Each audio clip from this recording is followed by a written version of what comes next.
Isang mapagpalang araw po mga kalingap, ako po ang inyong lingkod Romjano TV. Patuloy po natin suportahan Kuya Val Santos, Matubang Kalingap, Rob Jack Tapia, Matubang Ate Edna Vlogs, Kalingap Edo at ang buong team Kalingap. Suportahan po natin ang kanilang ginagawang paglingap sa ating mga kababayan. Shoutout din po sa aking mga kagrupo sa Karepe. Suportahan din po natin sila. Sa isang TV interview kay Medet sa One Media Naga ay hindi napigilan ni Medet ang pag-iyak ng kanyang muling balikan ang mga pangyayari sa kanilang buhay. Dito nga ay ikinwento ni Medet sa TV program na ito ang kanyang mga di malilimutang karanasan, ang ups and down na pangyayari sa kanilang buhay, at ang kanyang tanging kinakapitan ay ang pagdarasal hanggang sa isang araw yung kanyang dalangin ay dininig ng Diyos at yun ang pagdating ng Team Kalingap sa buhay ni Medet na naging malaking tulong para matupad ni Medet ang kanyang mga pangarap. Tara mga Kalingap, panoorin po natin ang video na ito at huwag po kalimutan na mag-like sa ating video.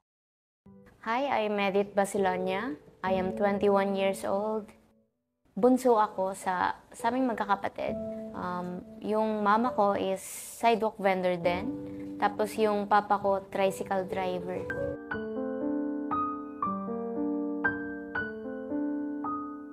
Nagtitinda po ako. Tapos kung ano-ano po, kung ano po ang mahiling ko na ma-income po ako sa maray na paagi, ginigibo ko po. Itong mas maging responsable po ako. Habang nagugurang po ako, mas nagiging responsible po ako sa sadiri ko, tapos mas nakakatabang po ako. Kasi syempre po, habang nagugurang ako, mas nagugurang po sinda. Kaya sobrang grateful po ako na sinda ang magurang ko, kasi dahil po ninda ako sinukuan. Tinabangan po ninda akong ayusan ang buhay ko, tig-guide po ninda ako para mas maging makusog. Kaya sobrang grateful po ako na sinda ang magurang ko. Sobrang down talaga kami financially. Gusto pa nila akong pag-aralin, pero nakikita ako na nahihirapan. Hindi na kinakaya, tapos mag-aaral pa ako. Ang iniisip ko, parang mas papahirapan ko lang sila. Hanggat kaya ko, ginigibo ko po. Maikot muna po ako sa market, malibot ning turon bago magtinda sa plaza ning Leche Flan. Okay lang po. Tapos, pag nagkukulang po, day ko na po kaya siya kayang gibuhan ning paagi. Kaya inagi ko na lang sa prayer kasi yun na lang po to ang garo sandalan ko. Yun na lang talaga po ang pag-asa ko. Mama po, parents ko talaga po. Pag nahiling ko sindang nahihirapan, di ko po kaya. Minsan yan po mas okay na mag-suffer na lang ako. Pagal-pagal na ako. Pati mas titiusan ko na lang para mas matabangan sinda.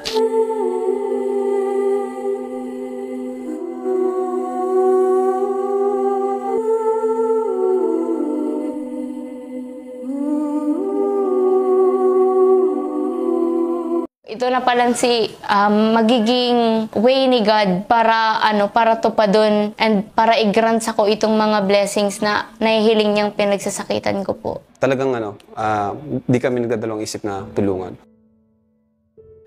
Kang inot po, day ko po talaga aram, tapos nagbaka lang po siya. Ate, magkano yung nyo? Ayan po. Leche Flan ba yan? Yes po. Leche Flan and Grahams po. Leche Flan and Grahams? Yes. Magkano po yan? 13 po, 40.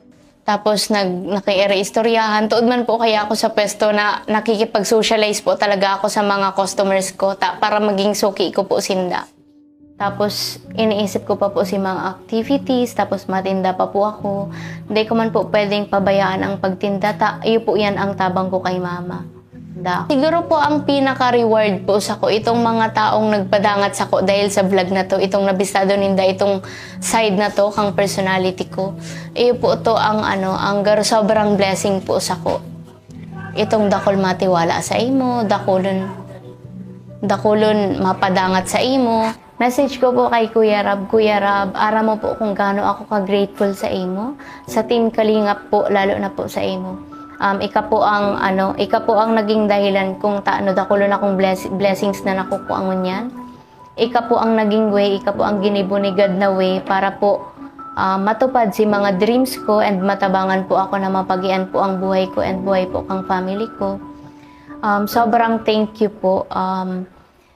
Sana po mas lalo ka pang i-bless ni God, mas lalo pa po kamong dakol na matabangan kasi sobrang deserve po nindo. And Nahihiling ko po na gabos po na tinatabangan nindo na papamaray po talaga.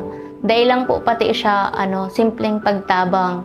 Tinuturing po nindo kaming pamilya. Ako po tinuturing nindo akong pamilya kaya sobrang grateful po ako sa indo.